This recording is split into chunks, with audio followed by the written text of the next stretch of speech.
welcome back, fans of MTG Burgeoning. If you are here with the expectation of a deck tech or a reward series or anything other than just me sitting here sorting out some random cards, reflecting on some tales from MTG Burgeoning, then I believe you will be disappointed. This will not be the video for you. However, if you're looking to just sit back, chill, and swap some amazing true stories, then this is the video for you. This is our second installment here of the Tales of MTG Burgeoning, and I rather liked the first one. We talked about some nice memories of the old LGS. And I have to say, if I have to reflect back on what my second most vivid memory from my LGS time, it has to be, somewhere within the official rankings of these memories, I have to start talking about the old Goblin player. There was, I don't know if there still is, of course, because of the conditions involved with the pandemic and everything. However, there was a time where there was quite a Goblin fan at the LGS. Goblin fan to the point that he had a very nice mono-red Krenko commander deck.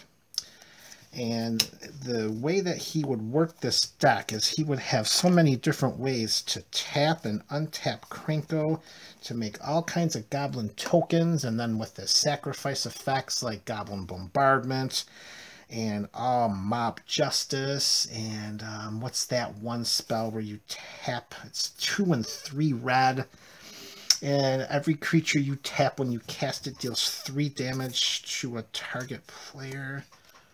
Fire, something about stakes in the fire. Rats, I can't remember what it was called. It's 2 and 3 red.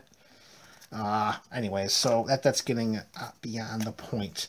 So yeah, there's this Goblin player, and he would get to the point where he would really enjoy, working with his deck, which is fine, because that's what we do as Magic players. We want to play with our deck, and if you're able to get to the spot while playing with your deck that you haven't ever been able to do before, I know I've been guilty of saying, let me just try this out. I, quote-unquote, have never been able to do this before.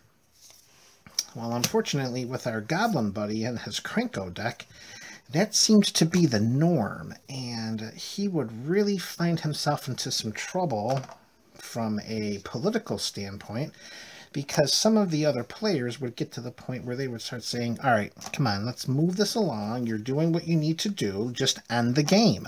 You have the ability to do so. You can do this, that, and the other. Just pull the trigger and end the game. Well, that didn't always fall on receptive ears, so that's not something that the Goblin player would do. He would, stretch out the game, trying to control every aspect that he could until he was eventually at the point where, all right, I will do this, attack this, sacrifice this, and then wipe out the table. So in a way, we were kind of being held hostage. And I mean, that wasn't every single time, but it was way more than it needed to be. So there were some players that were starting to, in some ways, actively plot that out. And I'm hoping that the dots are being connected here, because that's exactly the picture that we're trying to paint. So one fateful night at the LGS during pod play, this wasn't just, getting together to play some random games of EDH. This was pod play for the league, for your points, for the ability, the potential to be summoned at the end of season invitational in order to participate in the store championship and receive some amazing gifts. I'll tell you, when we start talking about some of the prizes that have been coming out of the LGS during league play for EDH nights, it's just unbelievable. So anyway, so I'm back to this faithful night. So we got the Krenko guy, and he's going off with just creating his tokens like he usually does. He's got the Illusionist Bracers in place. No one can touch him, because he's also got some kind of, I don't remember if it was Whisper Silk Cloak or a Lightning Greaves or something was going on that was preventing the other players from targeting Krenko. Can't remember what that part was. That's not the memorable part of this conversation. So he amasses this massive hasty army of goblins. And I mean, there were 4 people in this pod, and he easily could have just set all of these goblins into combat, and most likely would have wiped out the board, because, I mean, no one was, that doesn't go there, no one was just ready to account for the explosiveness of all of these goblins coming into play with the fervent, you know, frequency that Krenko generally displays. So he decides to, you know, play around. Well, I'm going to try and wait to see if I can do this during the next turn. And there's grumbling at the table. And of course, you know, it's going to happen. If you're being held hostage, who wants to sit there, particularly on a league night during pod play, when you could be doing something else, knowing that your night is going to be over?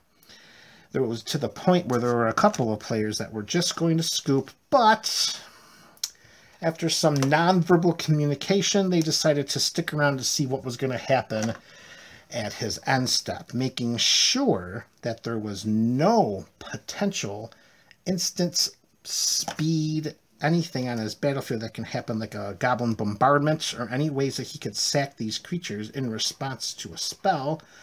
It was time to act. So a nice, well played, at the end of your turn, Rakdos Charm.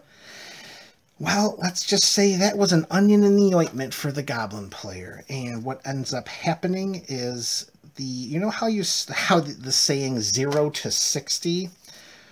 Well, there's a saying that goes 60 to 0, I guess, for this player. So after casting the Rakdos Charm, he just has this look on, it's almost like a look of betrayal. Almost a look of, why didn't you cast this sooner before I went and did all of these things and said all of these things? I don't know, we're still getting to the best part here.